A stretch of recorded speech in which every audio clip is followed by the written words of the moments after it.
Selamat datang di webinar IFEK kali ini tanggal 6 Februari 2021 ya. Jumpa lagi bersama saya Aditya ya. Saya moderator yang akan memimpin teman-teman di webinar siang hari ini dari awal hingga selesai ya. Dan saya juga sebagai salah satu co-founder di Indonesia Financial Educator Community. Oke, seperti biasa webinar kami kali ini, edukasi kami kali ini memang di jam 1 ya, nanti selesai di 14.30 ya. Ya teman-teman siapkan waktunya dengan baik ya, dan terima kasih bagi yang sudah hadir. Kita sambil menunggu teman-teman yang masih dalam perjalanan menuju ke ruang Zoom ya. Karena sekarang itu ruang kita adalah ruang di udara. Jadi bukan ruang offline lagi ya, kebanyakan seperti itu. Oke, baik. Langsung saja. Sebelumnya izinkan saya untuk share screen.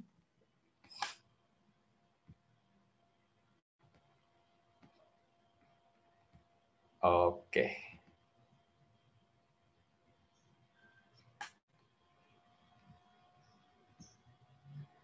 Kelihatan teman-teman ya? Oke, mungkin bagi teman-teman IFEK boleh bantu admit ya.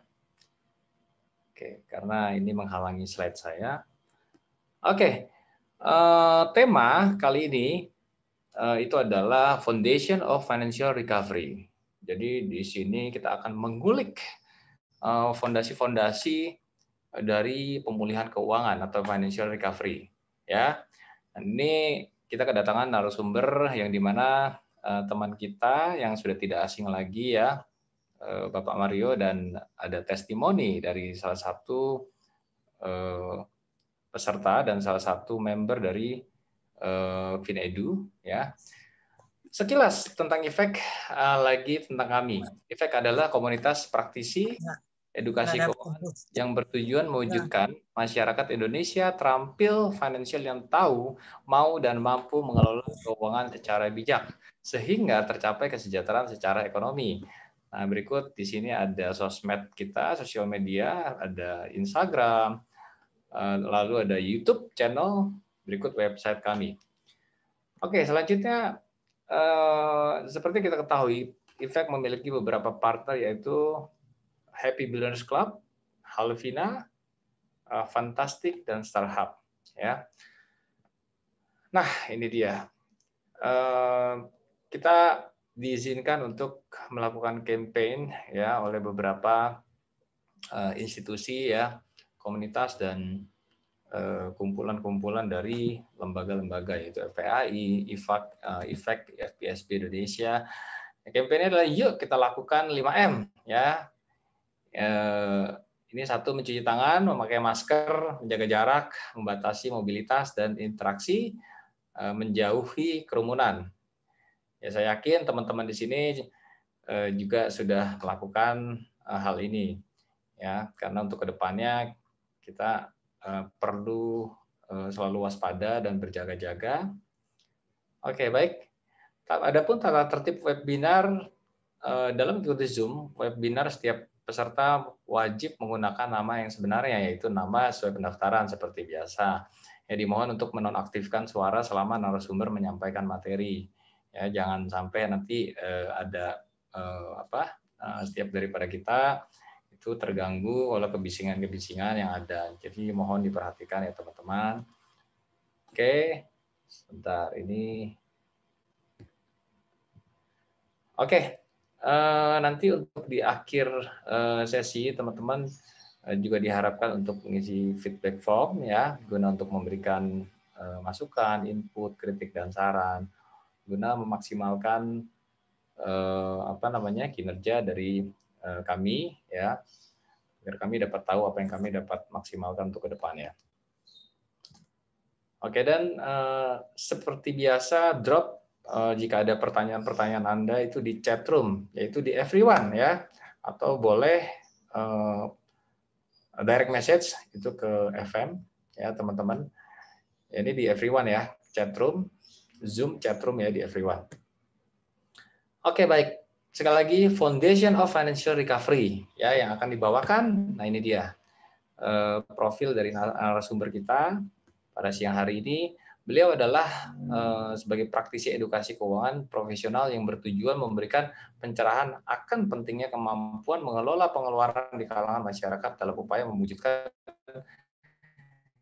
hidup sejahtera. Dan beliau juga sebagai alumni Teknik Arsitektur Universitas Hasanuddin Makassar. Jadi orang Makassar, ya jauh dari seberang. Dan beliau juga sebagai salah satu co-founder of Indonesia Financial Educator Community, dan beliau juga sebagai financial expert di Halovina. Ya, ini berikut Facebook dan Instagram beliau. Oke, teman-teman langsung saja, karena sudah tidak asing lagi, dan kita pada siang hari ini akan belajar dan akan mendapatkan materi-materi yang sekiranya nanti semoga bermanfaat untuk teman-teman sekalian. Oke, Bro Mario. Oke, saya panggilkan Bro Mario. Selamat siang. Ya, selamat siang Bro Adit. Terima kasih sudah bergabung di acara webinar kita pada siang hari ini. Suara saya kedengaran jelas, Bro? Jelas. Boleh dinaikkan sedikit volumenya? Sedikit lagi. Sedikit lagi ya? Ya, sedikit lagi. Apakah sudah kedengaran? Oke. Saya rasa cukup ya. Oke, ya, silakan. Saya sempat kehilangan sinyal tadi di laptop saya pakai handphone saat ini. Saya boleh kasih waktu sebentar 1 menit lagi, Bro? Boleh. Oke. Boleh, sebentar ya. Baik. Ya, silakan Bro Mario untuk memperbaiki sinyalnya. Memang seperti biasa, kendala, tantangan yang kita hadapi di era pandemi ini, di era online ini adalah sinyal ya. Jadi memang ini sudah kebutuhan sehari-hari yang memang diperlukan. Betul nggak teman-teman ya? Oke, sambil menunggu Bro Mario untuk memperbaiki sinyalnya di sini, saya boleh saling sapa juga di sini. Selamat datang, ini teman-teman sudah ada 34 orang, dan saya juga ucapkan selamat datang kepada komunitas, ini ada komunitas di sini, komunitas Best Friend Indonesia, ya.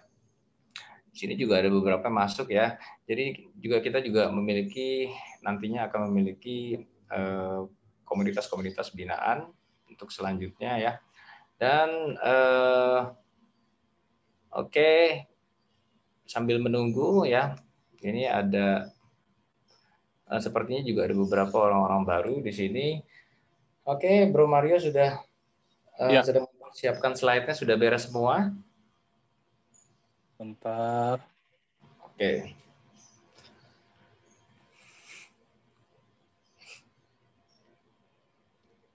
Well teman-teman. Oke. Oh sudah ya. Iya. Oke.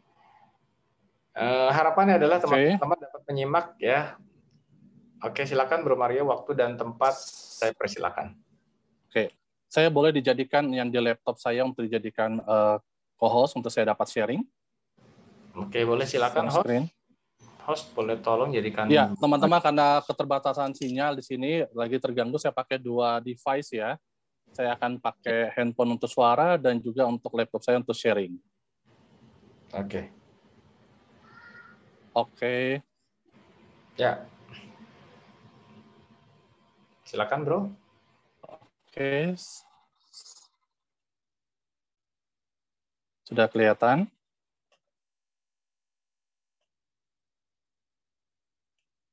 Oke. Ya. Selamat siang teman-teman semuanya. Mohon maaf atas kendala yang terjadi seperti biasa ya. Oke, terima kasih Bro Adit sudah mengantarkan saya untuk sharing pada siang hari ini. Teman-teman, kalau Adik juga salah seorang co-founder Effect, dan beliau ini kalau teman-teman yang berbicara bisnis, ya sejak mudanya tuh beliau sudah berkecimpung di dunia bisnis. Ya, dan kalau nggak salah Adit juga ini seorang drummer kalau tidak salah. Drummer atau basis ya Adit ya? Saya sebetulnya gitaris. Oh gitaris ya, berarti basis. Oke siap. Nah, oke teman-teman, kita siang hari ini saya akan membagikan cerita tentang Foundation of Financial Recovery. Ini hanya berdasarkan ilmu yang saya pelajari, kemudian saya dalamin, saya jalanin, kemudian saya bagikan, ya, dan saya bagikan juga pada saat saya mementor beberapa orang. Ilmu yang teman-teman mungkin dapat tentang financial recovery di luar sana, mungkin dapat lebih daripada apa yang saya sharing daripada siang hari ini. Oke?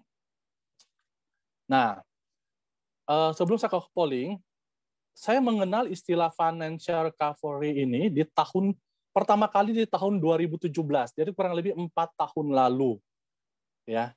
Jadi sudah awal-awal 2017.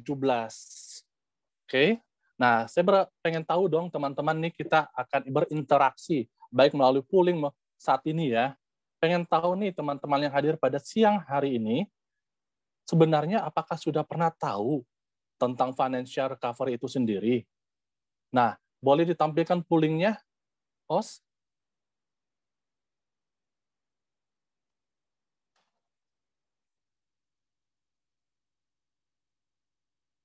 Ya. Nah, teman-teman tinggal kita berinteraksi. Apakah sudah pernah tahu tentang financial recovery? Ya, 130 detik ya. Karena hanya jawabannya belum atau pernah gitu. Wow.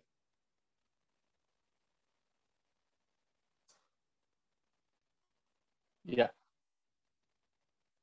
Jadi mohon partisipasi buat teman-teman yang lain karena biasa semangat nih siang hari ini.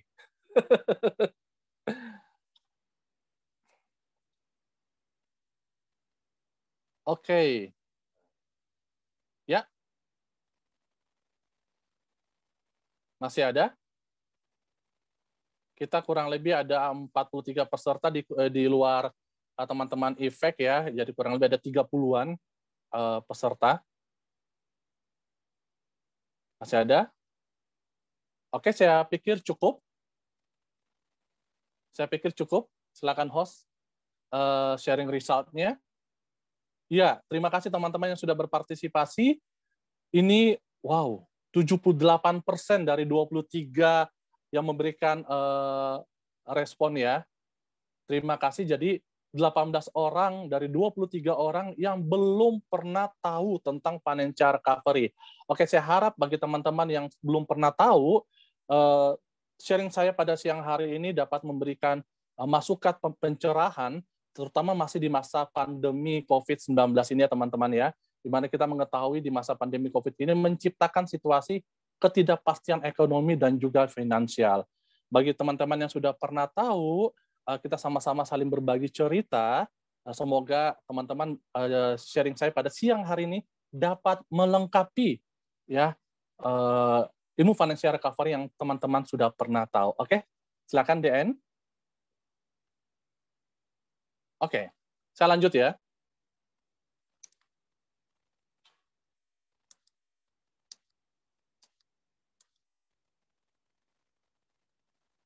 Ya, oke. Sebelum bisa akan informasikan tentang apa sih sebenarnya Foundation Financial Recovery sesuai tema saya pada siang hari ini. Kalau dari kata-katanya sih secara harafiah, foundation itu dasar, financial itu keuangan, recovery itu pemulihan. Kalau menurut KBBI sendiri, arti dasar itu adalah sebuah alas, ya fondasi. Kemudian pemulihan sendiri itu adalah proses, cara, perbuatan dalam memulihkan. Sedangkan arti keuangan itu ada yang berbicara tentang seluk-beluk uang, urusan uang, atau keadaan atau kondisi uang, atau kondisi keuangan. Sehingga saya menyimpulkan bahwa Foundation of Financial Recovery adalah hal-hal yang mendasari di dalam proses memulihkan kondisi keuangan. Nah, lalu apa sih yang membuat kondisi keuangan kita itu tidak sehat? Ya. Oke. sebentar, saya ada, ya, apa sih yang membuat kondisi keuangan kita itu tidak sehat? Teman-teman boleh sharing di chatting nggak? Sebenarnya apa yang membuat tidak sehat? Boleh dibantu oleh moderator? Oke. Sebentar. Gimana Bro Mario? Sebenarnya apa sih, hal-hal apa sih yang membuat kondisi itu keuangan tidak sehat? Oh, kondisi keuangan yang tidak sehat ya. Iya. Contoh misalnya banyak hutang, Iya. terus salah menempatkan pos-posnya, pos-pos keuangan. Oke. Terus habis itu kalau menurut saya karena apa ya, yang namanya pengeluaran itu jauh lebih besar daripada pemasukan. Seperti itu. Oh, oke. Terima kasih. Saya lihat di sini ada banyak chatnya, ada gaya hidup yang konsumtif, ada yang boros, banyak utang seperti Bro Adi tadi sampaikan. Kemudian tidak ada income, tetapi ada cicilan tetap. Tidak ada perencanaan keuangan. Wow, banyak banget. Biaya kebutuhan hidup lebih besar daripada pemasukan. Sama seperti dari Pak Mulyono. Pengeluaran lebih besar daripada penerimaan. Ada yang tentang konsumtif juga tadi. Nah, ini ya Ibu Linka ini seru banget. Mata tidak dapat melihat yang diskon-diskon, gitu ya. Oke, terima kasih teman-teman. Saya akan kembali ke share screen, ya. Oke.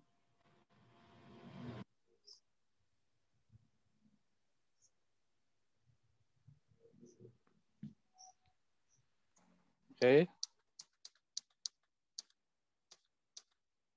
Ya, tadi teman-teman sudah berpartisipasi ya. Nah, menurut pengalaman saya, ya, kebiasaan-kebiasaan finansial yang tidak sehat itu yang tidak atau kurang tepat ya di dalam pengelolaan keuangan, pengelolaan pengeluaran pertama. Ya. Malas belajar keuangan. Kebiasaan-kebiasaan finansial. Oke, jadi buta akan ilmu keuangan sama seperti saya waktu itu. Oke. Nah, yang kedua adalah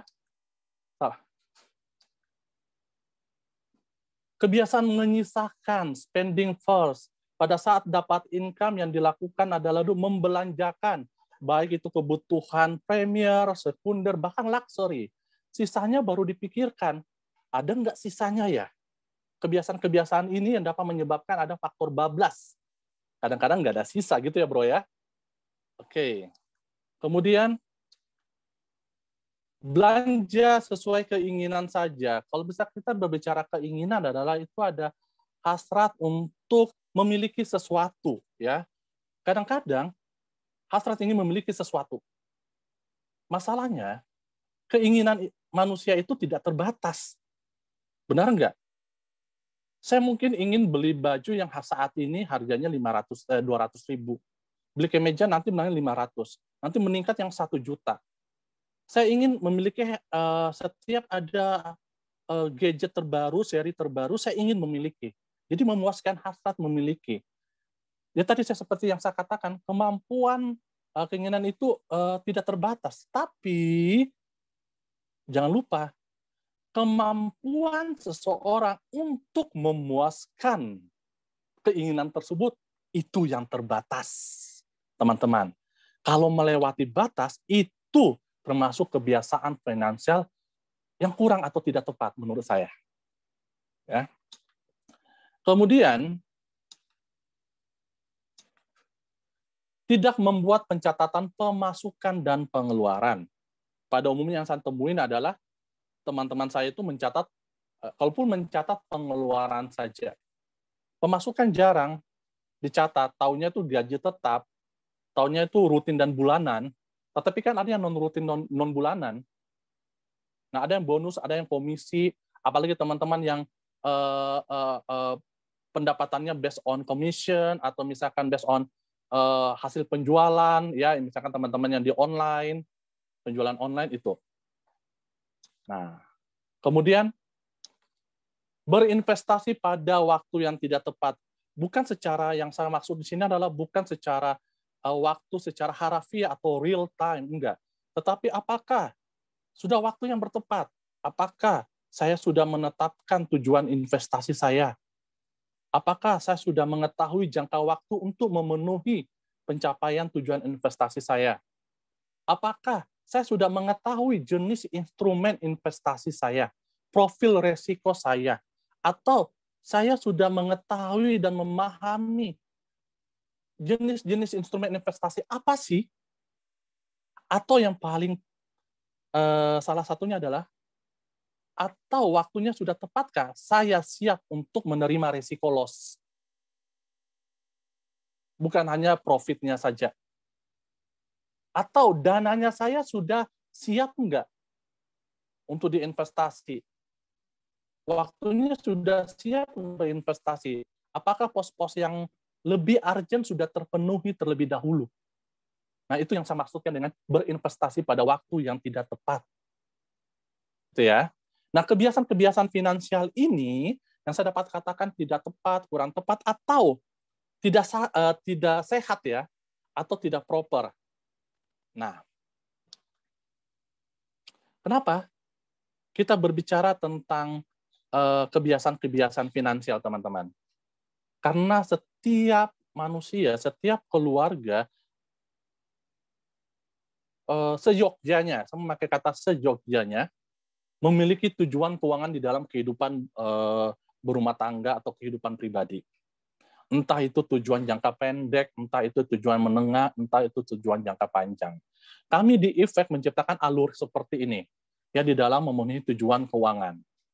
Nah, jadi teman-teman, apakah tujuan keuangan itu saya selain waktu, jenisnya, misalnya gini, oh saya ingin tujuan keuangan saya itu memenuhi dana pendidikan anak-anak saya sampai kapan?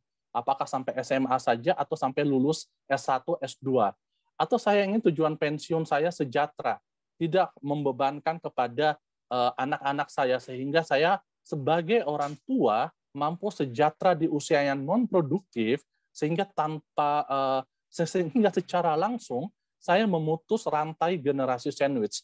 Teman-teman kalau belum mengetahui generasi sandwich itu adalah, misalkan saya saat ini yang bekerja produktif, bukan hanya memenuhi kebutuhan keperluan saya, tetapi juga memenuhi kebutuhan keluarga inti saya seperti anak-anak saya, dan juga memenuhi kebutuhan keperluan orang tua saya.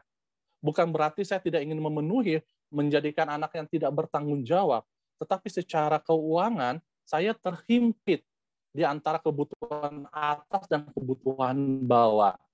Puji syukur pada Tuhan, jikalau, misalnya gini, kalau dalam kondisi ekonomi, termasuk COVID, ya, pendapatan saya baik-baik aja. Tetapi kalau pendapatan saya berkurang, otomatis distribusi memenuhi kepenuhan keperluan orang tua saya pun mungkin lagi susah. Tetapi jikalau saya melakukan kebiasaan finansial yang tepat, ya, sehingga saya pada saat nanti lanjut usia, nanti pada saat saya tidak produktif, menjadi orang tua yang sejahtera, opa-oma yang sejahtera, berarti saya tidak perlu bergantung kepada anak saya. Kasihan, ya. Oke.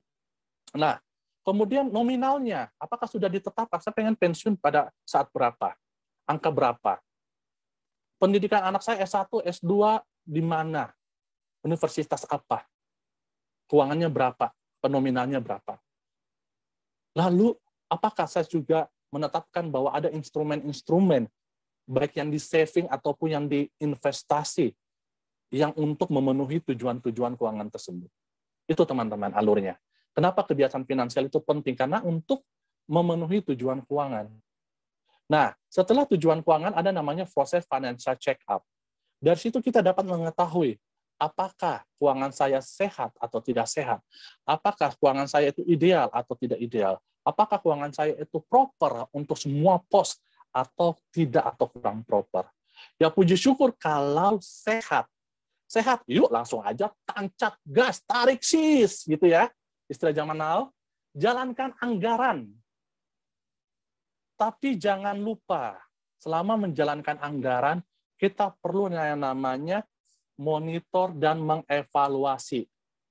Kenapa? Karena di dalam perjalanan pencapaian tujuan keuangan, ada peluang-peluang yang menyebabkan kemungkinan terjadi beberapa perubahan. Misalnya kondisi ekonomi, ya, kondisi saat ini seperti COVID, politik, atau bertambah, berkurangnya anggota keluarga yang menjadi tanggungan finansial. Ini teman-teman. Jadi dimonitor setiap saat. Apakah keuangan saya masih mampu mencapai tujuan keuangan nanti dengan segala kondisi yang ada, yang terupdate. Tetapi masalahnya, jikalau setelah cek keuangan ternyata tidak sehat, tidak proper, atau kurang ideal, sebelum saya mengetahui ilmu ini, saya juga nggak tahu juga. Saya tahu keadaan saya tidak sehat, saya langsung mainkan aja jalan anggaran. Tidak melewati proses rebudgeting. Langsung aja tancap jalankan anggaran. Apa yang terjadi? Bentrok sana, bentrok sini, bentrok depan, bentrok belakang. Yang akhirnya berantakan keuangan. Yang akhirnya terciptalah sebuah pos hutang yang sangat besar. Oleh karena itu, pada saat dalam posisi tidak sehat atau kurang proper atau tidak ideal, perlu yang namanya proses rebudgeting dulu sebelum jalankan anggaran. Saya akan memberikan satu contoh. Sebelum COVID, ini yang paling saya ingat. Sebelum COVID, anggaran TV kabel kami di rumah itu 530.000 per bulan dengan 2 decoder. Karena kebanyakan kan saya di luar rumah beraktivitas, istri saya juga demikian. Pulang di rumah kita pengen beristirahat, capek, pengen nonton TV kabel, nggak di ruang tamu, tapi di kamar. Kita pakai 2 decoder. Tapi setelah saat COVID, satu, pendapatan berkurang. Yang kedua, kita mulai menganggarkan ulang. Kami apa yang dapat dikurang-kurangin? Lihat arus kas, catatan arus kas. Ya. Oh, TV kabel. Kurangin. Kenapa? Saya kebanyakan online saat ini. Saya masih membutuhkan Wi-Fi-nya. Kebanyakan online. Tapi waktu nonton juga saya jadi jarang. Jadi 2 poin itu. Pendapatan berkurang ditunjang dengan alasan tadi. Membuat kita rebudgeting dari 530.000 per bulan menjadi 360.000 per bulan. Itu kurang lebih 190-an ya. Atau 170-an lah. 170-an. Kurang lebih. Ya itu berpengaruh. Belum ada pos-pos yang lain lagi. Itu. Nah setelah rebudgeting aman, yuk kita jalankan anggaran. Jangan lupa monitor dan evaluasi tadi. Itu teman-teman ya.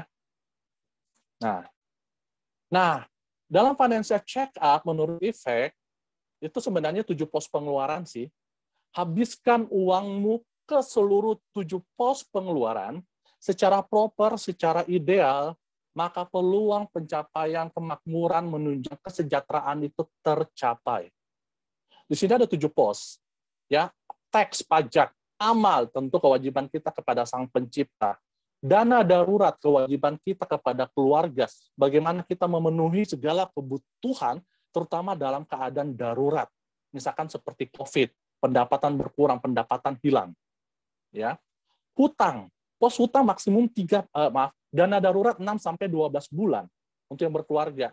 Tapi COVID mengajarkan kita, pandemi mengajarkan kita, ya mengajarkan saya, nggak tahu kalau teman-teman, Efek juga mengajarkan Efek bahwa sepertinya perlu dari 12-24 bulan deh. Sekarang saja COVID itu mulai masuk di Indonesia bulan Maret. Dikit lagi sudah 1 tahun 12 bulan.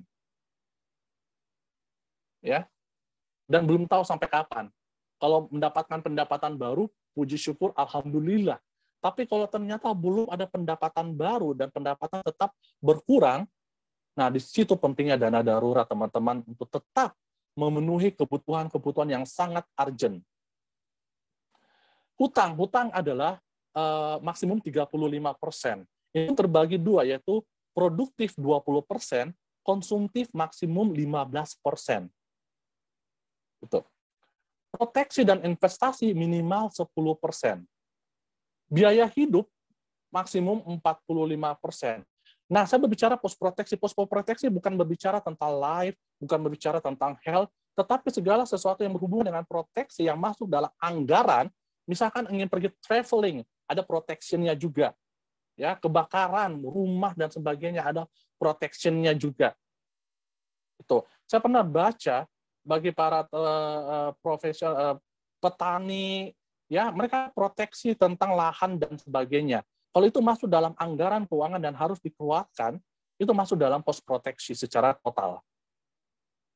Kemudian bicara kembali ke biaya hidup, pos yang ketujuh, ya, maksimum 45%. Terbagi dua, kebutuhan 30%, gaya hidup 15%. Ada kebutuhan dasar dan kebutuhan tambahan. Begini teman-teman, dalam situasi yang urgent, darurat, pendapatan berkurang banget, ya. Salah satunya misalkan dalam arus kas pos makan. Untuk memenuhi kebutuhan, ingat bukan keinginan, kebutuhan makan agar masih tetap dapat hidup, saya pernah tanya, 3.000 masih dapat per orang sekali makan nasi, telur, mau masak sendiri pakai minyak, ya pakai gas, bisa dapat kok. Itu maksudnya dasar. Kalau sekolah, kebutuhan dasarnya, saat ini masih ada kok impres. Ya. Yang penting pendidikan tujuannya sekolah pendidikan tercapai, itu dasar. Kalau pengen tambahan dalam pos makan, saya tambah, boleh dong tambah tempe, tambah sayur, boleh.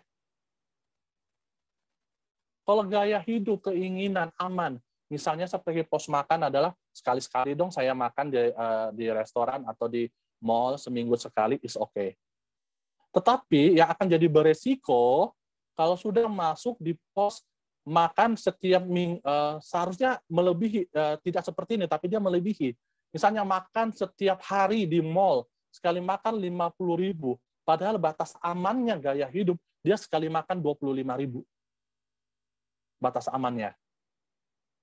Dia pergi makan yang 30.000, 40.000 setiap hari pula. That's why kenapa di dalam gaya hidup yang beresiko, katanya beresiko karena pada saat melampaui itu beresiko mempengaruhi idealnya propernya pos-pos lain, 7 pos secara keseluruhan. Terciptalah hutang yang makin besar. Sehingga dana darurat tidak dapat menyisihkan dana darurat. Tidak dapat menyisihkan ke investasi, tidak dapat menyisihkan proteksi. Boro-boro mau bayar sedekah, boro-boro mau bayar perpuluhan. Boro-boro mau beramal.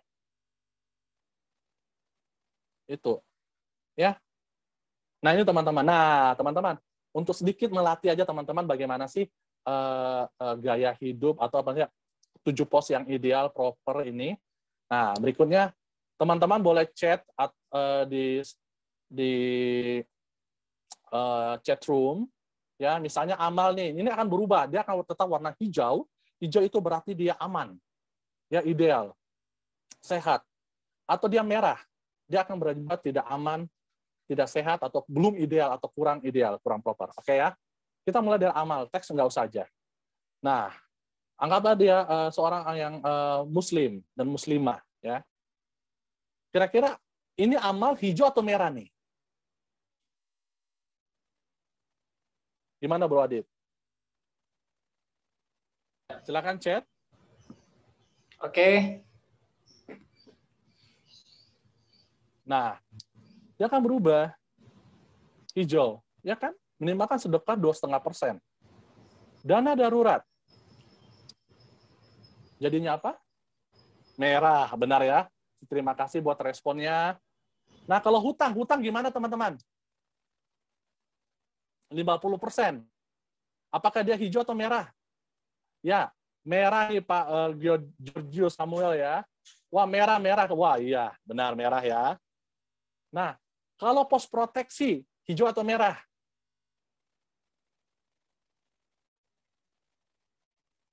Ayo, iya minimal 10%. Hijau. Nah, pos investasi, hijau atau merah? Kalau pos investasi, saya Merah ya? Oke, saya ketutupan sebentar. Saya ini dulu. Ya, iya merah. Nah, biaya hidup nih, hijau atau merah? Merah ya. Oke, ini 7 pos saja begini teman-teman. Dari 7 pos, terima kasih teman-teman atas responnya. Dari 6 pos deh. Ya, hijau, merah, merah, merah. Menurut teman-teman, sehat atau tidak sehat? Proper atau tidak? Ya atau tidak, teman-teman?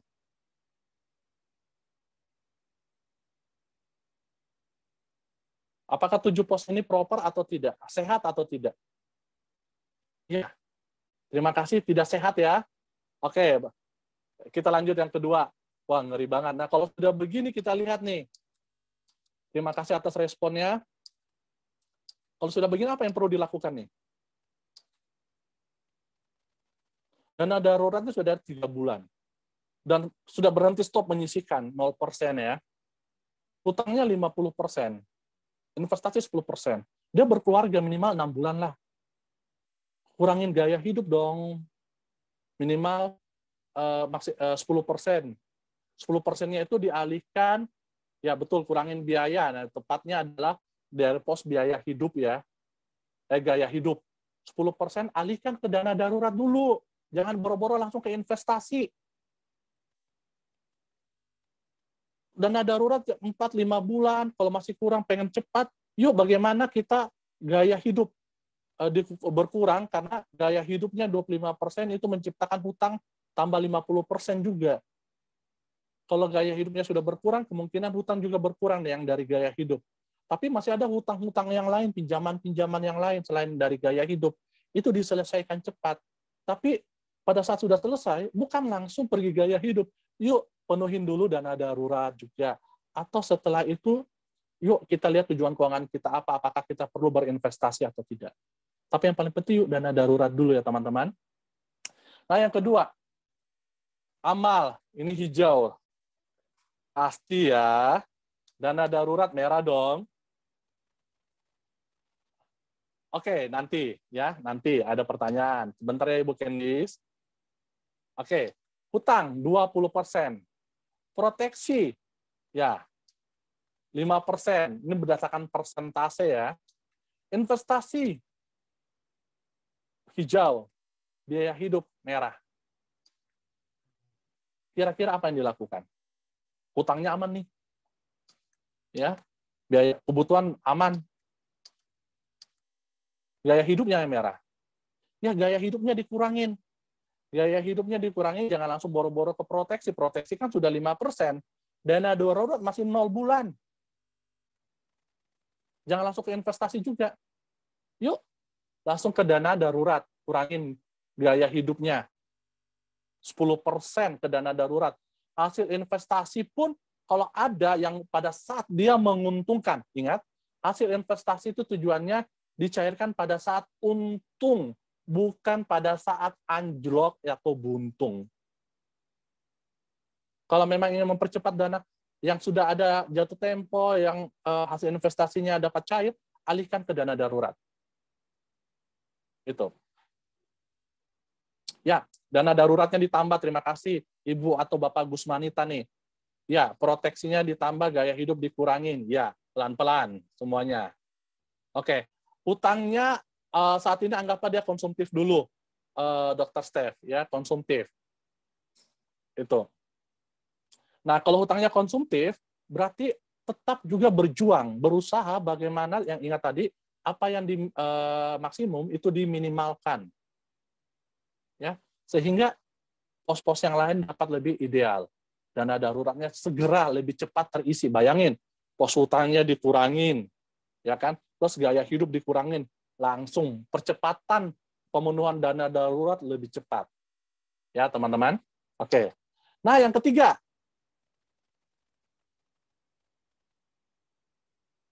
Oke. Sebentar ya, Ibu Febri ini. Bentar. Amal 10%, 0%, buset. Dana darurat 0 bulan, buset. Utang 65%. Buset. Proteksi 15%. Keren banget. Investasi 0%. Biaya hidup 60%. Ya, kebutuhannya, buset, kebutuhan juga merah. 25%. Kira-kira teman-teman kalau memiliki seperti ini, nah sudah ada tuh. Waduh. Gimana teman-teman? Selain kata waduh, amsyong ya. Teman-teman mau tahu nggak ini punya siapa? Sebelum saya jawab, saya minum ya teman-teman. Ya, ya, ngopi dulu Mario, ngopi dulu. Supaya nggak syok. Stres. Stres. Tapi ada teman saya, kenapa Bu Agustin? Jadi, ini punya orang yang saya sangat kenal, luar dalam, yang memiliki seperti ini, dan ini sebelum dia mengenal financial recovery. Orang itu adalah saya sendiri.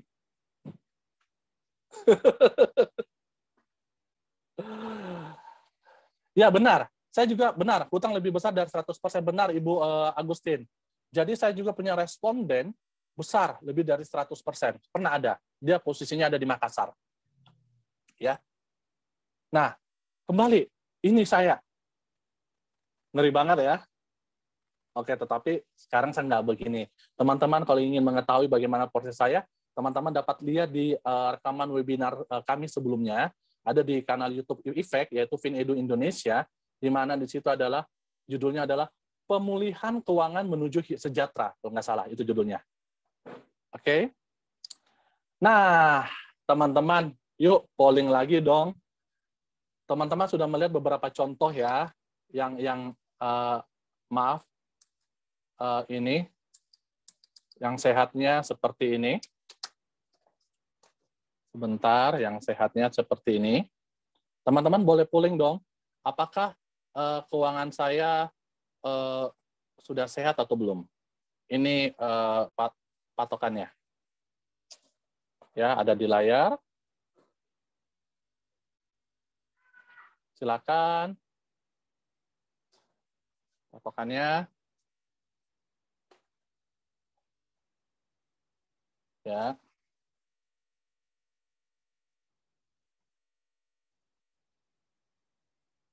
Wow, yang tidak sehat mulai meninggalkan yang sehat. Masih membalap. Silakan teman-teman. Kerjasamanya nggak ada nama kok, teman-teman pada saat klik nggak keluar saya sehat atau tidak gitu ya. Silakan polling. Yes, mulai seimbang saudara-saudara antara yang sehat dan tidak sehat. Ini kok seperti ini ya, siaran olahraga gitu. Oke, saya pikir sudah cukup ya. Terima kasih, sudah cukup 1 menit. Dan selama 1 menit, ya, dari 28 orang yang memberikan respon, yang tidak sehat itu 15 orang. Ya, seimbang dengan yang sehat. Ya.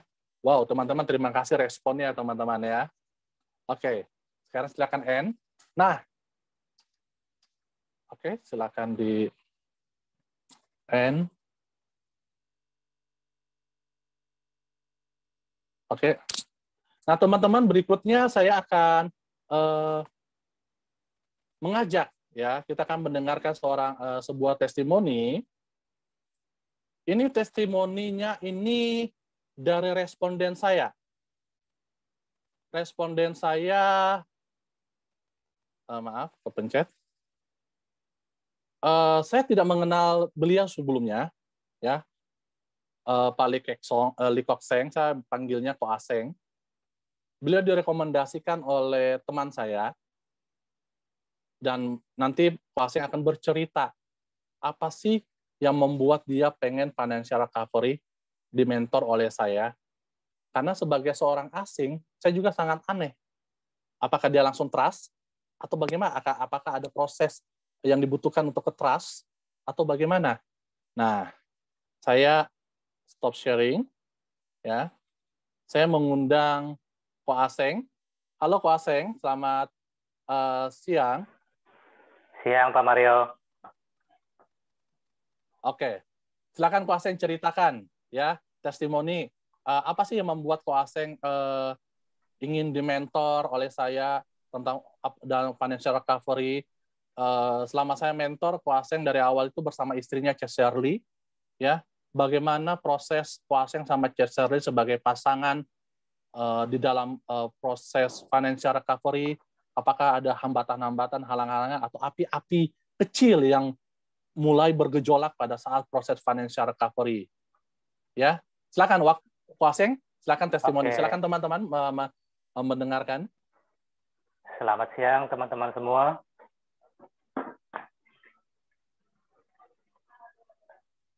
Grogi saya. Oh, nggak apa-apa Ko Aseng, silakan. Pertama-tama, mengapa saya ingin dimentorin? Karena saya ingin utang saya juga besar. Itu pertama tujuan utamanya. Kemudian saya direkomend dengan Pak Mario dari teman saya, Pak Mulia. Ya, saya juga tidak kenal pertama kali dengan Pak Mario, makanya, tapi saya percaya dengan Pak Mulia. Pertama-tama, ya saya tanya-tanya juga dengan Pak Mulia bagaimana Pak Mario-nya, karena kan tidak kenal gitu. Setelah itu, kemudian mendengarkan penjelasan, baru setelah mengerti, pelan-pelan kita coba berdua dengan istri saya untuk mencoba menjalankan apa yang di mentoring itu. Ya, kendala-kendalanya pada bulan-bulan awal seperti merubah kebiasaan, biasanya kadang makan di luar atau belanja, kita harus pelan-pelan di rem-rem gitu. Ya. Itu ada, ya kadang-kadang ada masalah ya, tapi akhirnya dengan seiring waktu berjalan, akhirnya kita bisa diatasin. Gitu ya Pak. Ya. Ya. Nah, sebenarnya tujuan awal Pak Ko Aseng ini untuk financial recovery apa nih Ko Aseng? Supaya utangnya cepat lunas. Utangnya cepat lunas ya? Ya. Oke. Kemudian pada saat tadi belum trust, itu sangat wajar ya teman-teman ya, bahwa dari awal orang yang tidak dikenal dan pada akhirnya trust, dan tentu masih butuh proses ya Ko Aseng ya, sehingga Betul. pada akhirnya Ko Aseng mau membuka dapur keuangannya ke saya gitu ya. Ya. Nah, kira-kira apa yang melatar belakangi selain, karena kan awalnya hanya trust dari Pak Mulia aja.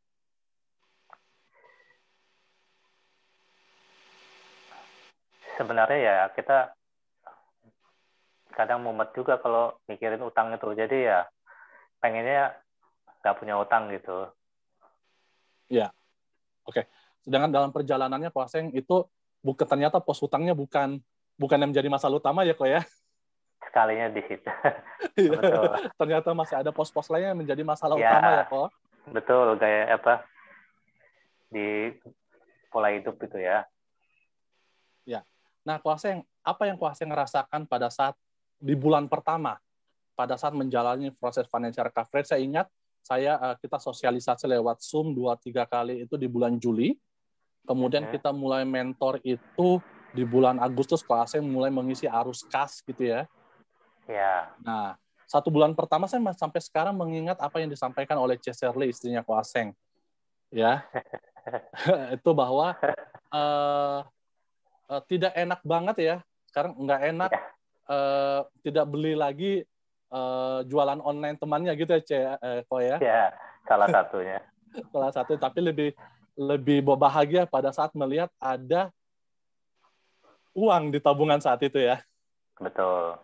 Ya, jadi teman-teman saat ini kok waktu itu Ko Aseng sebelum saya mentor tidak memiliki tabungan sama sekali ya Ko ya. Setiap bulan habis. Setiap bulan habis. Setelah saya mentor mulai bulan Agustus, itu bukan karena saya, tetapi karena tadi keinginan dan niatnya kuasa yang sekeluarga. Mulai bulan Agustus sudah mulai ada tabungan di arus kasnya betul. kok ya. Alhamdulillah. Ya. Nah, ini setelah kita berjalan 6 bulan kok. Ya, setiap bulan saya lihat kuasa ini menyisihkan 12-15% dari pendapatannya. Ya. Betul. Nah, setelah 6 bulan, apa yang kuasa sama Cesari rasakan? Ya, bahagia juga sih bisa ada menyimpan uang. Ya. Oke, dan sekarang kemarin kalau nggak salah Cesarly mengungkapkan sesuatu dan itu saya asumsikan sudah berani menetapkan sebuah tujuan keuangan, benar nggak kok? Betul. Bisa ya. Vacation ya. Ya, jadi teman-teman sebelumnya nggak berani nih kuasa sama Cesarly untuk menetapkan tujuan keuangan dan sebagainya, tapi setelah merubah kebiasaan menyisihkan dan melihat ada hasilnya, ya, sehingga pada saat setelah bulan ke-6 kita mentoring sudah mulai berani ada mengungkapkan sebuah keinginan dan itu sebagai tujuan keuangan, ya kok ya? Ya betul. Nah, oke, kok boleh nggak sampaikan kepada teman-teman yang hadir pada saat ini apa yang kuasa yang dapat sampaikan buat teman-teman bahwa apa sih sehingga teman-teman pun dapat bergerak setidaknya yang tadi 15 orang yang memiliki masalah keuangan, ya, sehingga mereka pun dapat pelan-pelan menuju ke arah keuangan yang lebih sehat seperti Pak Aseng sama Cesarly. Apa yang ingin Pak Aseng dan sampaikan siang hari ini? Ya, oke. Pertama-tama kita harus berdua seia sehati dengan istri ya. Suami istri harus satu paham dulu, baru bisa melangkah ke tahap selanjutnya. Kita harus istilahnya kompakan gitu loh ya. Itu yang penting itu. Komunikasi antara suami istri. Ya, selain itu kok? Setelah itu ya kita benar-benar harus komitmen juga menjalankan apa yang di mentoring itu. Kalau memang masih perlu dihemat, ya kalau bisa jangan dilanggar. Ya, oke. Ya, terima kasih Ko Aseng atas waktu dan sharingnya Pak Aseng ya. Kita masih ada sama-sama. kurang lebih 6 bulan kasih. Mentoring lagi ya Ko ya. 1 tahun kita mentoring ya. Ya. Sip. Oke, terima kasih Ko Aseng atas waktunya. Nah, ya. Nah, teman-teman sekalian, itu apa yang sudah disampaikan Ko Aseng secara singkat, semoga dapat memberikan pencerahan kepada teman-teman, baik yang sehat keuangannya maupun yang saat ini belum sehat keuangannya dan butuh ke arah yang lebih sehat atau lebih proper. Nah, oke, saya akan lanjutkan ya, saya akan share screen.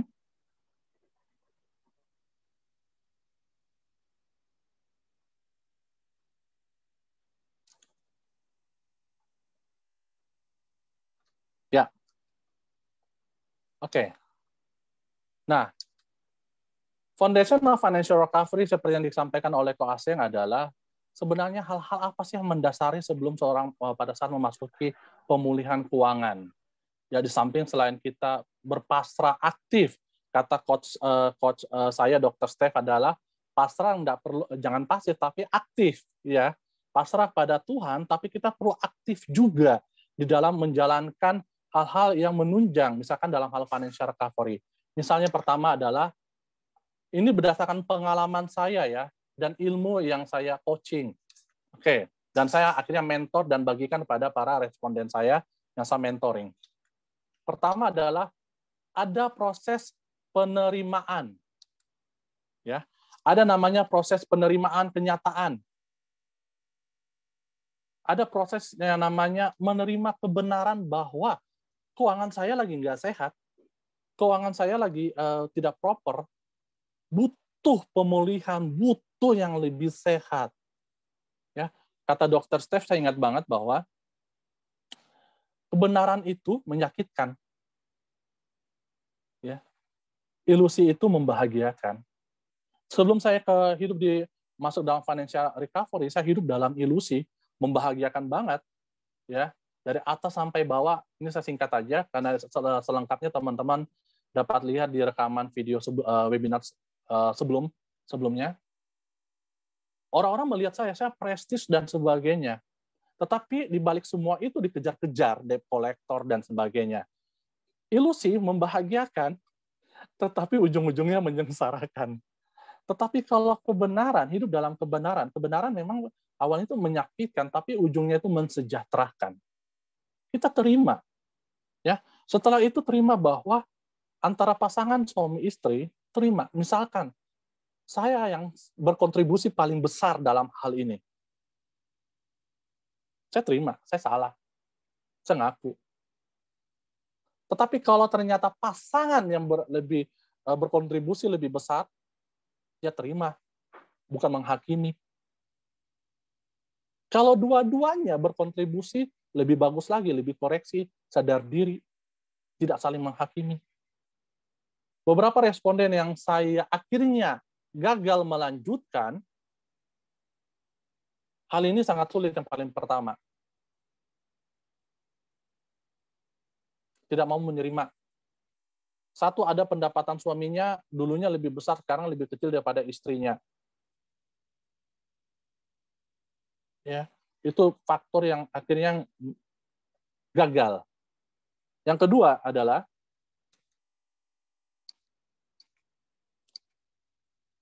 antara pasangan. Komunikasikan dengan rendah hati. Kalau kita dengan rendah hati, yang nggak sombong, udah salah sombong pula, nah itu bahaya gitu ya. Komunikasikan dengan rendah hati sama pasangan. Seperti tadi kata Ko Aseng tadi sampaikan. Kita itu punya tujuan keuangan loh. Mau nggak sih tujuan keuangannya kita itu tercapai, sejahtera di saat usia non-produktif, pada saat lanjut usia, menjadi orang tua, opa, oma, kakek, nenek, mbah, eyang yang sejahtera dan mampu juga mensejahterakan, kalau boleh mensejahterakan cucu. Itu teman. Komunikasikan dengan rendah hati sama pasangan, sama diri sendiri, sama pasangan, selain kepada sama sang pencipta. Ini. Nah, kalau banyak yang ada beberapa yang responden nggak mau, karena responden saya ingat, dia teman choir saya. Teman choir saya dari pada saat awal-awal saya datang ke Jakarta. Dia mengatakan seperti ini, gila, gue nggak bisa terbuka keuangan, yuk. Kenapa? Gue stres nih. Gue kalau uang gue, ya ke istri gue. Uang istri ke dia. Tapi gue juga nggak semuanya kasih ke istri gue, karena gue harus memenuhi kebutuhan orang tua gue. Sedangkan kalau gue mau bicarakan dengan istri saya tentang pemenuhan orang tua gue, ya tidak semulus, hasilnya tidak semulus yang diharapkan, pasti ada api-api pertengkaran dan sebagainya. Nah, komunikasikan dengan rendah hati. Ya, kita mampu menikahi pasangan kita ya karena kita sudah tahu luar dalamnya. Kalau misalkan pada saat saya ada bulanan ke orang tua dan juga ke mertua, komunikasikan dengan rendah hati sama istri, pasangan. Saat ini pendapatannya kita berkurang, dapatkah kita mengurangin dulu pos itu atau pos-pos yang lain? Tapi pada saat keuangan bagus, contohnya saya dengan istri, apa yang saya kasih ke orang tua itu yang kasih ke mertua. Apa yang mertua perlukan itu yang kasih ke orang tua yang perlukan. Ya, tidak selamanya kebutuhan orang tua saya dan kebutuhan mertua saya itu sama. Tetapi setidaknya pada saat kita keuangan bagus, kita penuhi keperluannya mereka masing-masing. Jadi, saya mengharapkan istri memenuhi kebutuhan orang tua saya. Sebelum itu, saya perlu menetapkan diri saya perlu memenuhi kebutuhan mertua saya. Saya mengharapkan istri saya berubah, sebelum itu, saya perlu untuk berubah terlebih dahulu. Komunikasikan dengan rendah hati. Karena pada saat terjadi pada masalah keuangan masuk dalam tahap financial recovery, komunikasi itu akan lebih mulus. Karena sudah tercipta komunikasi yang rendah hati, yang baik, sebelum financial recovery atau pada saat keuangan masih lebih sehat. Tuh. Yang ketiga, proses financial recovery seperti kata Koas yang tadi tidak mudah, tidak mulus. Ada peluang terciptanya kalau api asmara antara suami dan istri, wow, keren banget. Tapi akan ada peluang terciptanya percikan api-api, salah paham, pertengkaran. Kalau yang kecil nggak apa-apa, tapi kalau itu menjadi besar itu yang bahaya. Sampai ke perceraian. Oleh karena itu kita perlu menetapkan dari awal, dasarnya, selama kita menjalani proses financial recovery, kita perlu saling mendukung satu dengan yang lainnya. Itu sangat penting. Ini berdasarkan pengalaman dan juga berdasarkan ilmu yang saya dapat. Ya, teman-teman ya. Oke, prosesnya bagaimana? Sebelum proses, seperti saya ke responden saya dan ke Koaseng, ya ada 4 presap. Ya, 4 presap ini yang perlu disepakati bersama-sama. Pertama adalah, maaf, saya terganggu dengan ini. Oke. Tidak ada manusia yang berkekurangan. Yang ada hanyalah manusia yang tidak mau berusaha atau tidak mau mencukupkan diri dari yang sudah ada. Tidak sabar dalam proses. Tidak ada manusia yang berkekurangan. Kalau sudah memahami tadi, terutama di pos biaya hidup ya, ada kebutuhan dasar, kebutuhan tambahan, ada gaya hidup aman, dan lainnya berisiko. Tidak ada manusia yang berkekurangan. Oke? Cukuplah, karena saya sama istri bahwa kita tidak pernah merasa kekurangan pada saat kita mampu mencukupkan diri dari apa yang sudah ada. Yang kedua, setiap manusia dipanggil menjadi bendahara yang baik-baik bagi dirinya sendiri dan keluarganya. Bendahara di sini kan teman-teman adalah bertugas untuk mengatur cash flow keuangan, memastikan bagaimana kebutuhan tetap terpenuhi dengan baik dan sebagainya. Nah, jadilah bendahara yang baik, dipanggil. Ketiga, setiap rezeki baru akan ditambahkan jikalau kita sudah menjadi bendahara yang baik. Pada saat kita menjadi bendahara yang baik, mengatur keuangannya kita, porsinya kita dengan cash flow kita dengan baik, rezeki-rezeki akan ditambahkan, teman-teman. Banyak banget, saya sudah mengalami. Ya, walaupun kami dalam proses yang nomor 1, rezeki apa yang ditambahkan? Kesehatan orang tua saya, kesehatan mertua saya, itu rezeki. Pada saat kita menjalani nomor 1, dari sisi pemenuhan kebutuhan, ada aja ya yang mengirimkan kita makanan. Ada aja. Oke. Kemudian yang keempat adalah bendahara yang baik melakukan pencatatan. Banyak yang gagal di sini. Dari responden saya banyak yang gagal di sini. Nomor 4. Oke. Nah, kemudian 4 presap ini teman-teman ini dirancang atau hasil buah pemikiran dari coach kami yaitu Dr. Stefanus Tan, ya.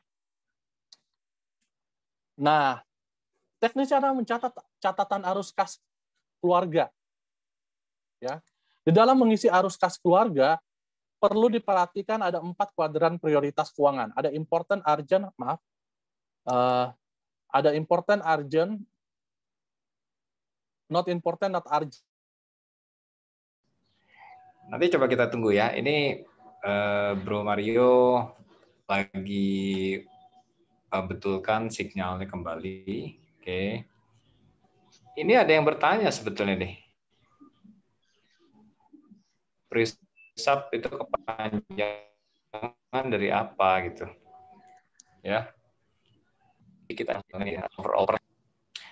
Nah, kalau mau diganti, ini boleh diganti dengan asumsi dasar gitu. Jadi memang yang namanya presap itu nggak ada istilah bahasa Indonesia, itu istilah linguistik yang berarti latar belakang seseorang berpikir atau berucap. Gitu. Ini dari Ibu Gusmanita ya. Itu aja sih ya. Oke. Nah terus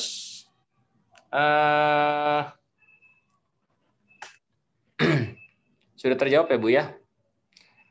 Oke. Nah ini Mbak Hera Ya, Mas Adit, gimana? Ini Mario udah mau masuk lagi, ditunggu. Ya, ini sepertinya sudah masuk. Boleh dijadikan co-host Ya. kembali. Halo, halo. Ya. Silakan Bro Mario. Tadi Ya, sempat hilang. ya mohon maaf ya. Oke, boleh saya dibantu share slide untuk co-host? Nah, teman-teman sudah dilihat ya teman-teman di layar, ya, bahwa dalam mengisi arus kas perlu dipahami tentang 4 kuadran prioritas keuangan, ya. Mana yang important, mana yang urgent, mana yang not important, mana yang not urgent. Misalnya seperti ini.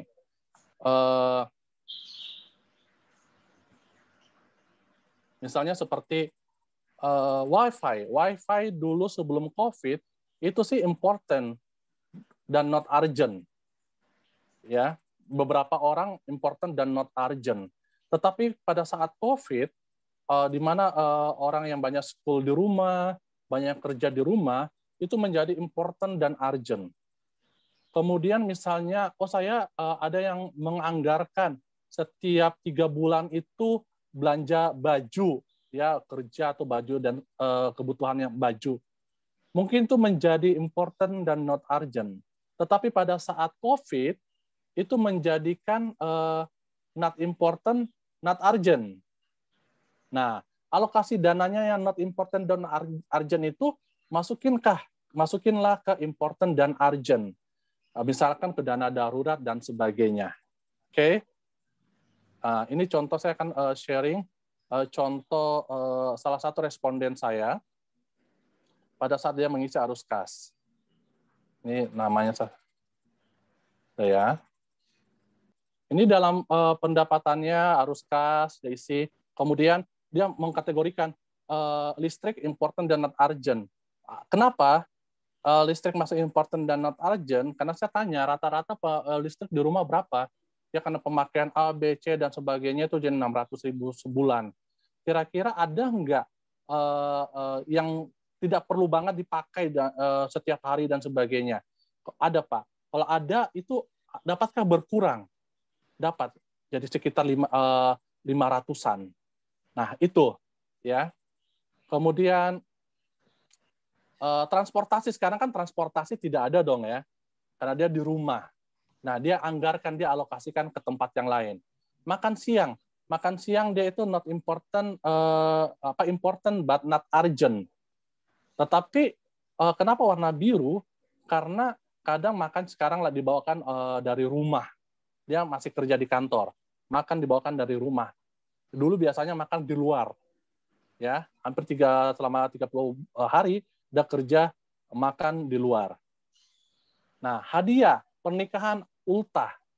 Saya mengatakan bahwa masih pentingkah dalam masa COVID ini datang ke pernikahan ulang tahun dan sebagainya? Enggak penting. Tapi ya kadang-kadang kita kirim uang nih, Mas Mario. Oke, dapatkah dianggarkan? Dapatkah masih dapat difleksibelkan nominalnya? Nah, tapi kalau yang sudah masuk hijau, itu sudah pasti itu important dan urgent. Ya, misalkan tabungan dana pensiun itu important dan urgent sekarang buat dia. Ya, dana darurat itu sekarang important dan urgent buat dia. Dulunya enggak. Karena ada pos-pos yang dulunya important dan not urgent menjadi not important dan not urgent. Nah, oke, teman-teman semuanya. Nah,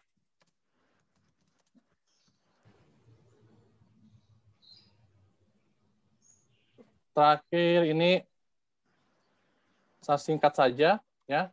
Kebiasaan dalam proses financial recovery perlu ditunjang kebiasaan finansial yang tepat tadi.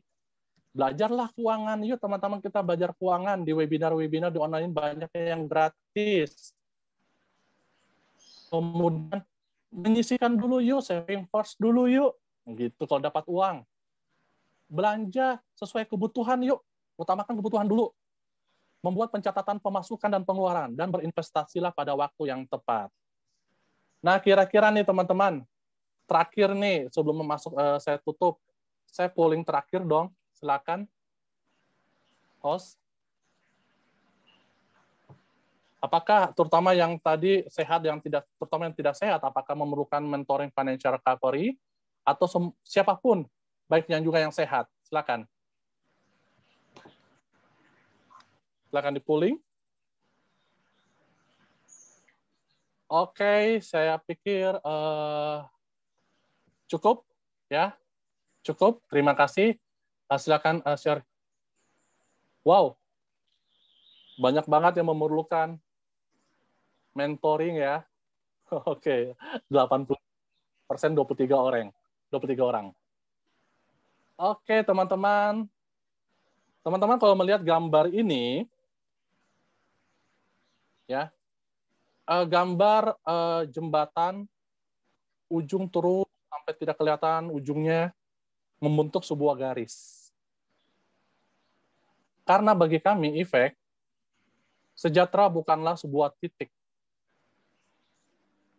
tetapi sebuah perjalanan, sebuah garis yang masih terus berjalan selama kita masih proses pencapaian tujuan keuangan. Ini adalah sebuah quote dari coach kami, yaitu Dr. Stefanus Tan. Oke, terima kasih.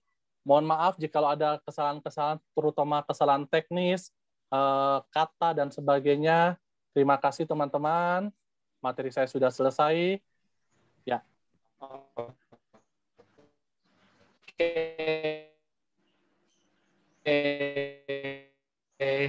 Terima kasih Mario. Dan sudah banyak pertanyaan yang diajukan ini di drop ke chat room ya. Nanti kita akan jawab satu persatu. Namun sebelumnya, sebentar saya share screen dulu. Apakah ada yang perlu sudah? Oke, sudah. Oke teman-teman ya, silakan drop pertanyaannya di chat room everyone ya. Pertanyaan akan dijawab. Oke, langsung saja.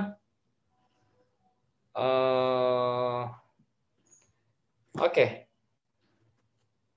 Sebentar ya, saya akan bacakan satu persatu dulu. Oke. Mario sudah siap? Ya, sudah siap, Bro. Suara saya kedengaran? Nah, ini ada Pak Mario.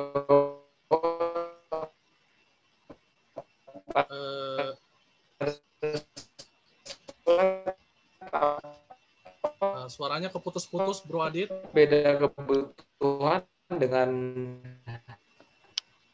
biaya hidup ya. Jadi kebutuhan hidup. Oke. Sekarang halo. Ya, boleh diulangi tadi pertanyaannya agak putus-putus tadi. Suaranya sudah jelas Mario sekarang? Sudah, silakan Bro. Bedanya antara kebutuhan hidup dengan biaya hidup apa ya? Bukannya biaya hidup biasanya kebutuhan? Silakan Bro. Ya, yang dinamakan biaya hidup seperti di bagian 7 pos pengeluaran tadi itu adalah terbagi dua. Ada kebutuhan dan keinginan. Ya. Jadi biaya hidup itu ada dua. Ada untuk membiayai kebutuhan dan ada untuk membiayai keinginan. Nah, kalau kebutuhan itu maksimum 30% dan kalau gaya hidup itu, mohon maaf, memenuhi gaya hidup 15%. Itu. Jadi kalau sebenarnya nggak beda, tetapi kalau diperinci lagi, biaya hidup itu ada kebutuhan dan ada gaya hidup. Jadi bukan hanya kebutuhan saja. Itu. Begitu, Bro. Oke. Nah, itu bedanya ya, teman-teman. Jadi beda antara kebutuhan hidup dan biaya hidup ya. Berarti di sini lebih besar kebutuhan hidup atau biaya atau gaya hidup, Mario? Mestinya. Ya, kebutuhan itu maksimum 30%, gaya hidup maksimum 15%. Oke, kebutuhan hidup maksimal 30%, gaya hidup maksimum 15%, yang batas amannya ya. Oke. Ya. Ini ada teman saya hutang lebih dari 100% ya. Nah, Pak Mario, slide pos-pos yang sehat tersebut kalau di total memang tidak 100% ya? Atau harus 100%? Silakan. Ya. Secara persentase itu kan tadi misalnya terutama 35% maksimum hutang maksimum 35%. Proteksi minimum 10%. Investasi minimum 10%, itu sudah 55%. Biaya hidup itu maksimum 45%, itu sudah 100%. Oke. Nah, itu yang kalau saya katakan diutak-atik, mana yang diminimalkan, mana yang dimaksimalkan, sehingga mampu memenuhi pos-pos yang lain, misalkan amal dan juga dana darurat. Itu. Kalau misalkan pos hutangnya 0%, 35%-nya tinggal disisihkan saja ke dana darurat dan juga amal. Mau ditambahkan ke proteksi, mau ditambah ke investasi, sama 100% totalnya.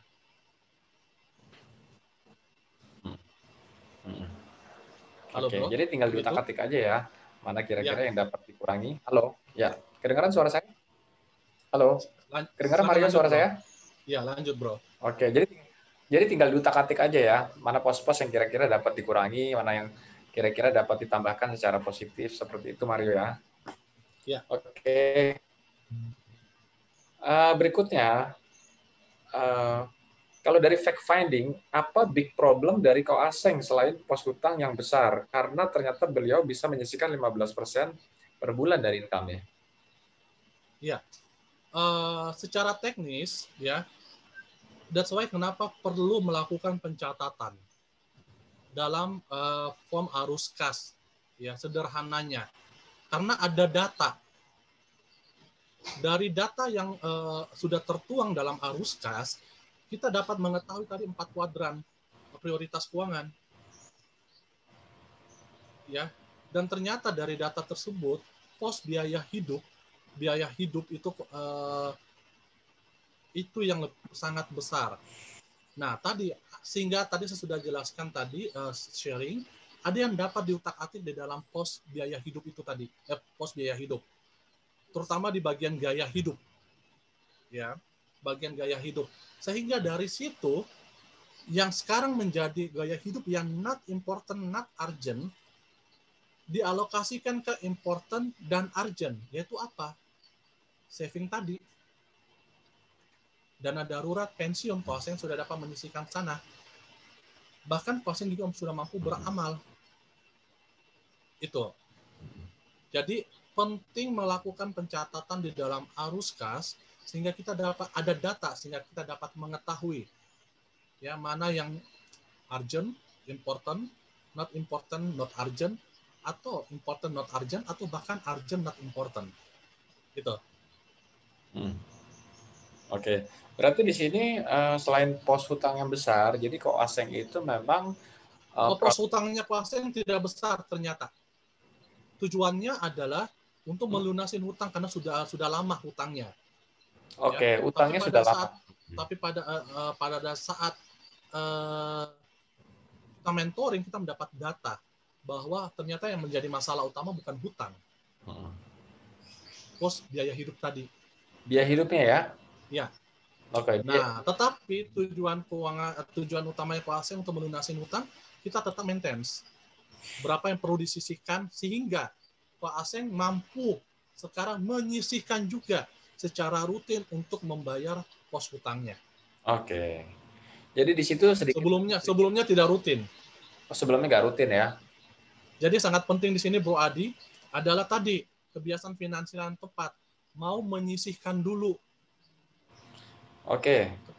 Pos-pos yang mana urgent dan important.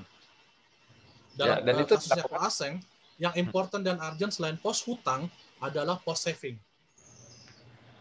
Oke, pos saving ya. Dan itu dilakukan secara rutin ya, betul ya? Ya. Oke. Lalu berikutnya, ini pada slide apa beda oh ini sudah. Oke. Nah ini ada teman saya hutang lebih dari 100% dari income-nya. Gimana cara ngatasinnya ini? Ya. Ini kayaknya perlu mentoring dari Efek. Ya, saya pernah ada responden yang saya katakan di posisinya di Makassar, ya, posisinya di Makassar. Itu hutangnya 100% lebih. Nah, sayangnya itu tadi tidak sehat sama pasangannya, sehingga saya tidak mampu melanjutkan mentoring. Tetapi bagaimana caranya? Sebenarnya apa yang saya perlu, yang ingin sampaikan ke dia pada saat hutangnya 100% lebih, kita cek dulu apa yang membuat hutangnya 100%. pos mana yang memberikan sumbangan terbesar yang menyebabkan pos hutang menjadi 100%. Asumsi saya berdasarkan data selama ini dan berdasarkan pengalaman saya, pribadi saya, adalah pos gaya hidupnya.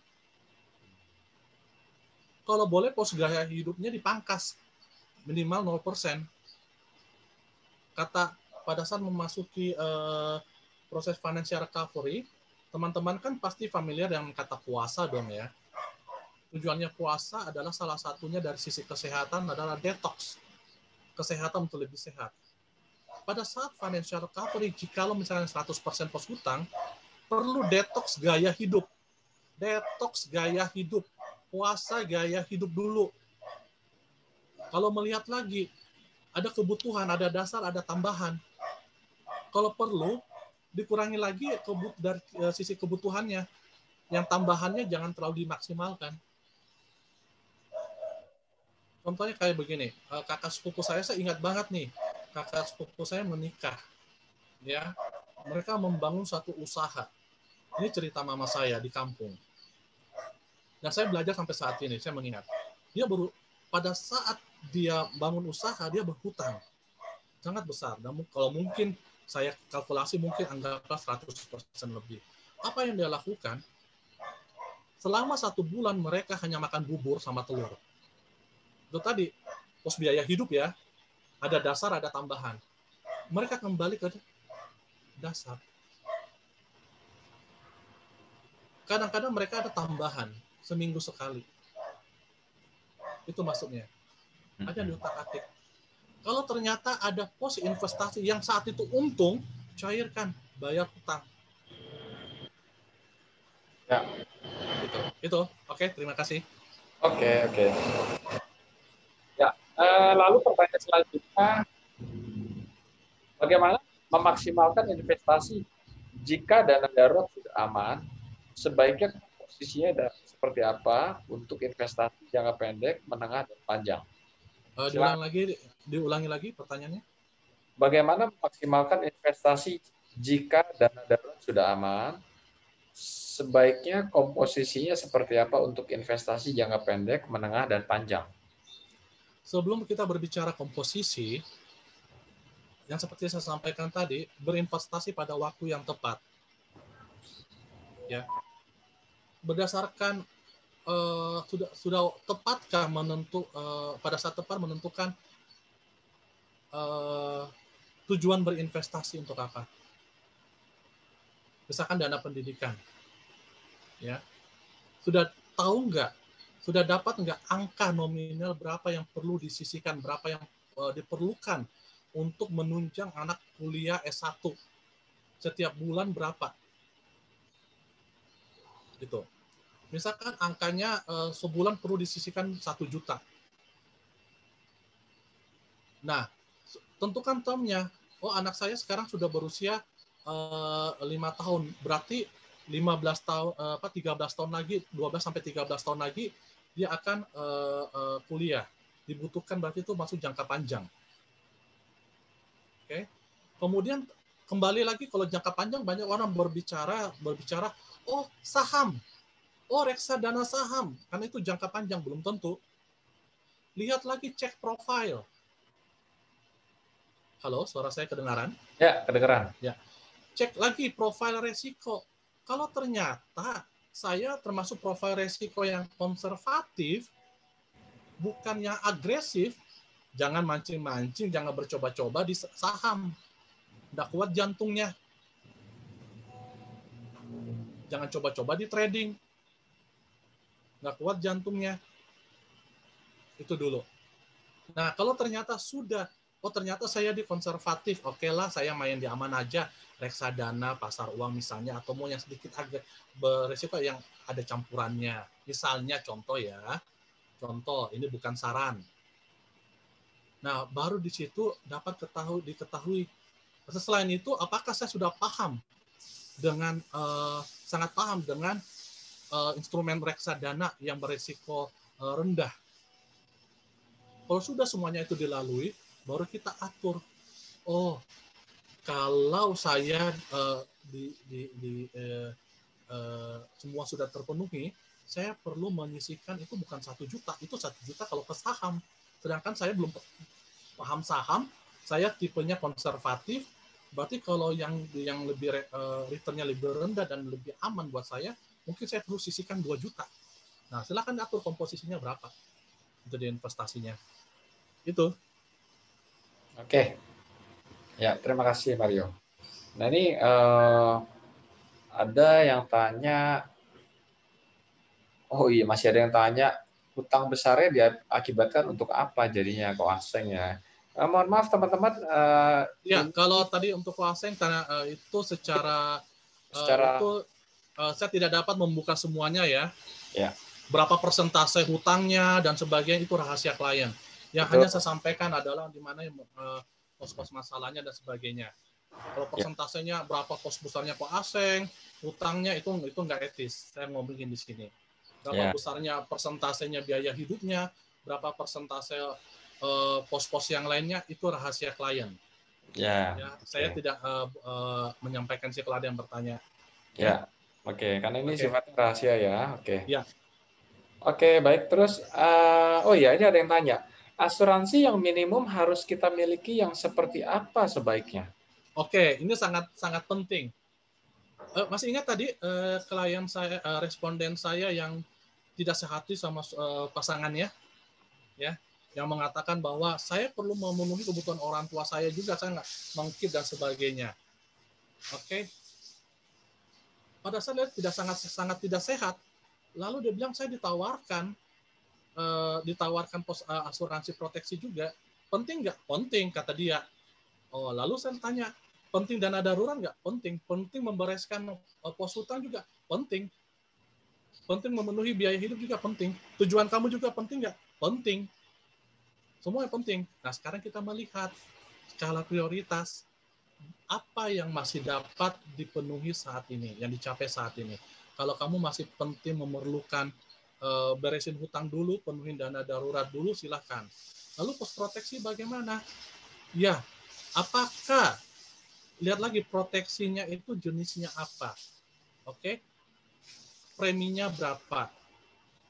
Ya, kalau memang tidak mampu saat ini, tidak nyaman menyisihkan untuk ke swasta, kan ada BPJS. Itu untuk yang kesehatan dulu paling penting. Ada BPJS, teman-teman. Oke, jadi yang kesehatan dulu ya penting ya, Mario ya. Ya, dan pada saat saya mengatakan sama dia, pada saat preminya saat itu masih 85.000 ya, kurang lebih 85.000 sampai 100.000, kamu kita hitung-hitung. Nah, kalau kamu sisihkan untuk mendapatkan ini 100.000, 85.000 sampai 100.000 untuk ke BPJS, ada proteksi kesehatan sesuai dengan harga, pelayanan sesuai dengan harga dan sebagainya. Setidaknya tujuan kamu memiliki pos proteksi kesehatan terpenuhi, menurut kamu bagaimana? Oke. Ya. Nah, ini pertanyaan terakhir, Mario. Barang yang di Pegadaian, apakah termasuk hutang? Karena kita bias punya pilihan untuk perpanjang atau tidak membayarkan. Bagaimana dengan asuransi? Apakah bisa dibilang hutang juga? Karena uang keluar terus, tapi manfaatnya baru kita rasakan pada jangka waktu lama dan tidak bisa diuangkan sewaktu-waktu. Silakan, Mario. Pertama sekali barang yang digadaikan ya, karena saya juga ada barang yang digadaikan. Jadi gini, apakah itu termasuk pos hutang? Iya.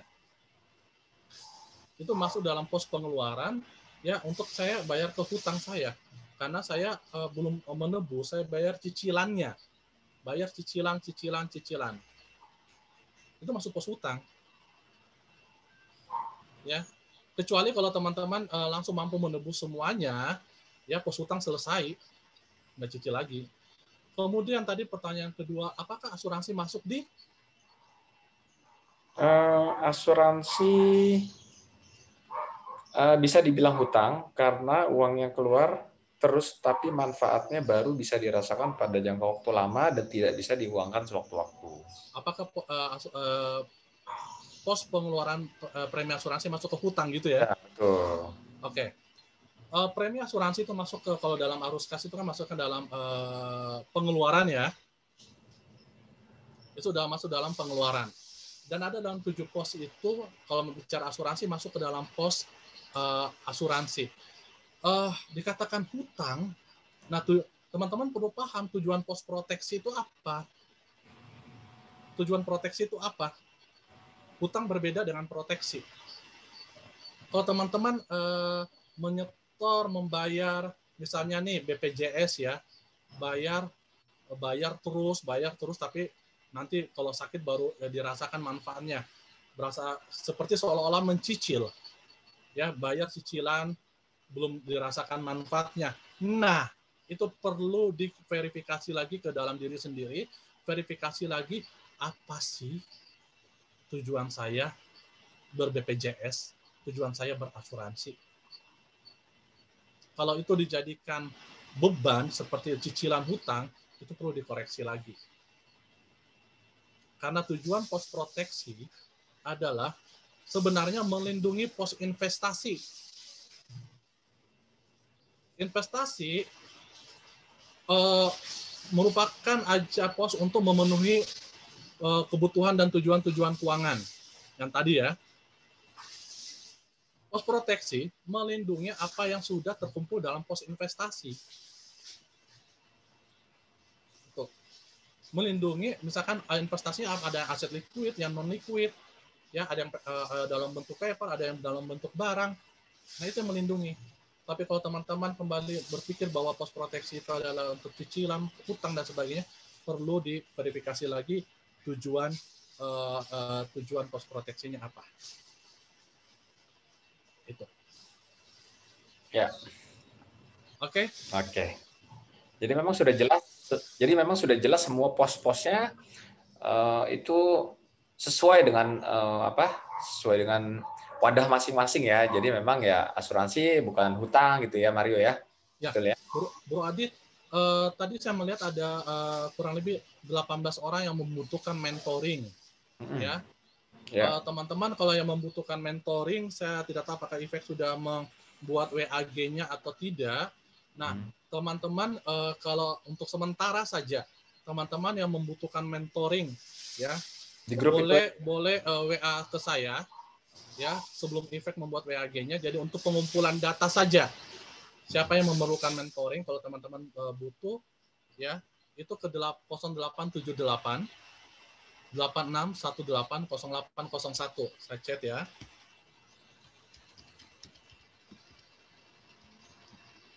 Ini untuk pengumpulan data ke saya itu sebagai sementara saya. Oh, sudah dibuat feedback. Nah, teman-teman yang butuh mentoring, sudah. Teman-teman yang butuh mentoring, silakan ada isi form feedback-nya. Di dalam form feedback itu ada pertanyaan yang membutuhkan mentoring atau tidak. Itu, oke? Ya, oke. Oke, baik. Itu aja, Mario? Ya. Oke, ada kalimat penutup, kesimpulan dan saran bagi teman-teman para peserta yang hadir di sini. Teman-teman jangan keluar dulu. Teman-teman jangan keluar dulu karena masih ada beberapa informasi penting lainnya untuk kedepannya ya. Oke, silakan Mario. Simple teman-teman. Kalau teman-teman merasa diri teman-teman itu sakit, cari dokter. Teman-teman merasa perlu keuangannya disehatkan, masuk dalam financial recovery, ayo ikuti proses financial recovery.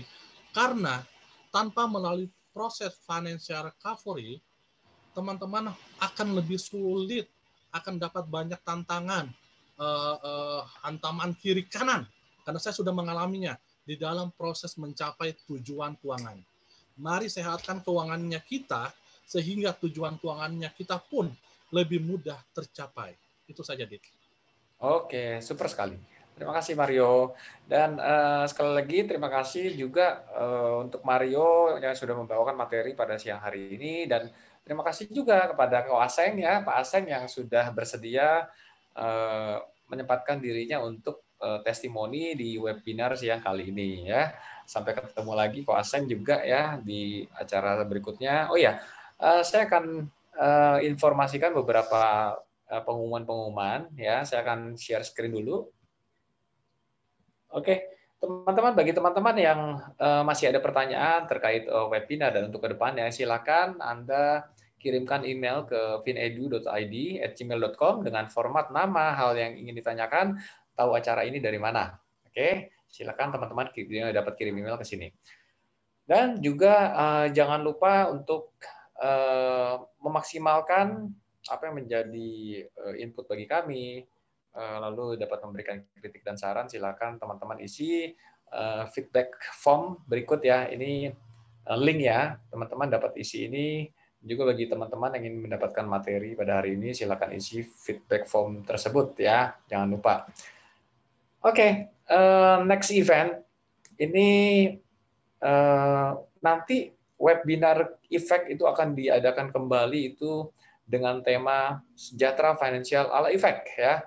Dan ini akan diadakan pada tanggal 20 Februari 2021 ya. Jadi teman-teman tolong catat tanggalnya 20 Februari 2021 ya.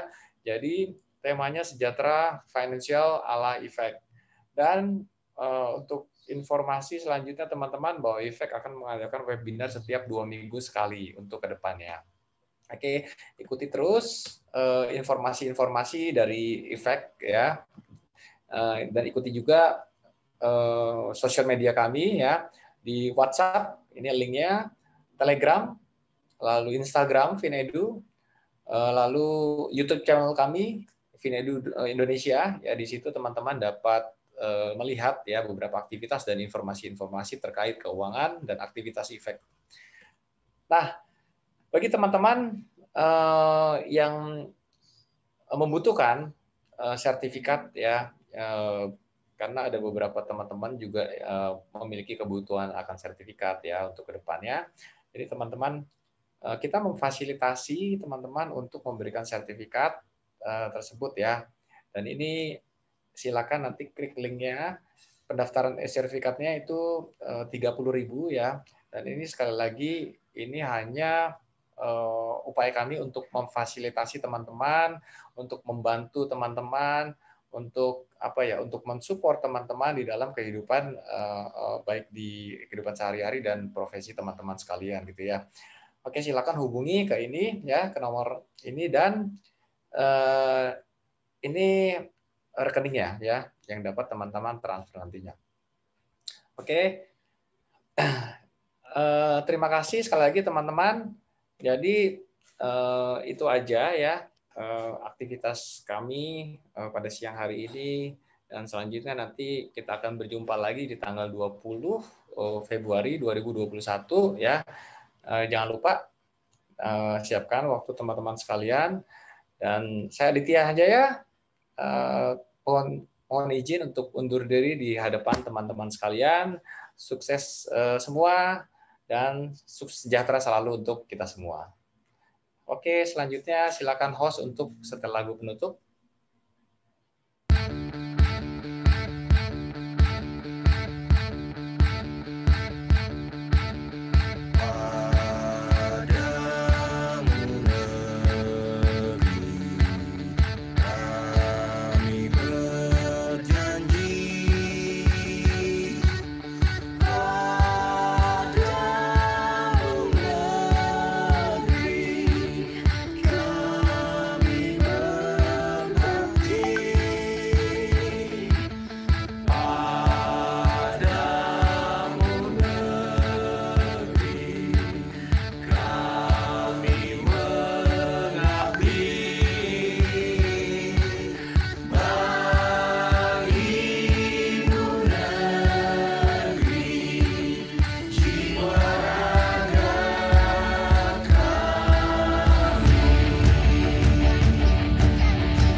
Oke, terima kasih semua teman-teman.